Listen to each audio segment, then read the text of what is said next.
রাজবাড়ী জেলার দৌলতদিয়া যদু ফকির পাড়া থেকে তোরাব সর্দারের পাড়া পর্যন্ত ৩ কিলোমিটার আঞ্চলিক সড়কে নির্মাণাধীন রাস্তার কাজ বন্ধ রেখেছে ঠিকাদার।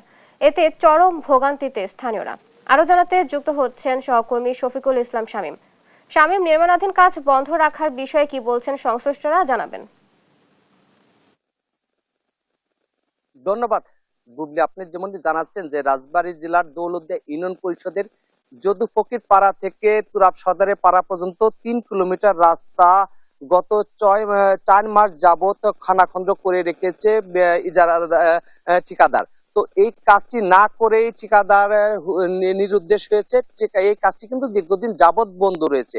আর এই রাস্তার কাজটি বন্ধ থাকার কারণে এই এই এলাকার যে সাধারণ মানুষ আছে তাদেরকে প্রতিনিয়ত দুর্ভোগ পোহাতে হয়। এই এলাকার সাধারণ যারা বাসিন্দা রয়েছে তাদের সাথে কথা বলেছি আমি। তারা জানিয়েছেন যে এই এলাকাটা কৃষি প্রধান এলাকা। এই এলাকার যে সাধারণ মানুষে কৃষি পণ্য যে বাজারে নিতে কিন্তু তাদেরকে চরম দুর্ভোগ পোহাতে হচ্ছে। অনেকের ফসলও কিন্তু অনেকটা পচে গেছে বলে এই সাধারণ কৃষক জানাচ্ছেন। তারা জানিয়েছেন যে এই ৩ থেকে ৪ কিলোমিটার মাথায় করে তাদেরকে মহাসড়কে নিয়ে বিভিন্ন যানবাহনে কিন্তু তাদেরকে বাজারে যাতায়াত করতে হয়। তো এই প্রতিনিয়তই কিন্তু কৃষকদের এই চরম দুর্ভোগটা পোহাতে হচ্ছে। আর আরেকটি চরম দুর্ভোগ পোহাতে হচ্ছে এলাকাবাসীর যে যদি কোনো অসুস্থ ব্যক্তি থাকে এই রাস্তা দিয়ে তাদেরকে নেওয়ার মতন কোনো ব্যবস্থা নেই। তাদেরকে এই ভ্যানে বা কোনো প্রকার ছোট ছোট যানবাহনে নেওয়া সম্ভব না। তাদেরকে বিভিন্ন কৌশলে মহাসড়কে নিয়ে কিন্তু তাদেরকে হাসপাতালে বা বিভিন্ন ডাক্তারের কাছে নিতে হয়। তো কোনো অ্যাম্বুলেন্স এই মহাসড়ক দিয়ে চলতে পারে না বলে সাধারণ মানুষ জানাচ্ছেন। এই ব্যস্ততম এই সড়কটি দিয়ে প্রতিদিন শত শত মানুষ প্রতিনিয়ত চলাচল করে, কিন্তু এই রাস্তাটি এখন ভূতির পরিবেশ সৃষ্টি হয়েছে, কারণ এখান দিয়ে কোনো মানুষ সাধারণভাবে স্বাভাবিকভাবে চলাচল করতে পারে না। এলাকার রাস্তার দুই পাশে যারা বসতি রয়েছেন তারা কিন্তু একটি বিষয় জানিয়েছেন যে তাদেরকে ৩ কিলোমিটারের অধিক জায়গা কিন্তু তাদেরকে প্রতিনিয়ত পায়ে হেঁটে চলাচল করতে হয় বলে তারা জানিয়েছেন।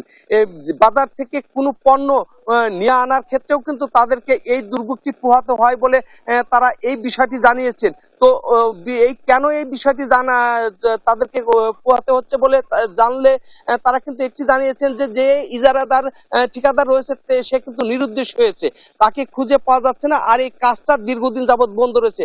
আর দীর্ঘদিন যাবৎ বন্ধ থাকার কারণে কিন্তু তাদেরকে এই এমন দুর্ভোগ পোহাতে হচ্ছে। এ ব্যাপারে আমি সংশ্লিষ্ট কর্তৃপক্ষ উপজেলা প্রকাশের সাথে কথা বলেছি। তিনি কিন্তু জানিয়েছেন যে ঠিকাদারে তারা তাগাদা দিয়েছে বা অতি দ্রুতই কিন্তু এই রাস্তার কাজটি সমাধান হবে বলে তারা জানিয়েছেন।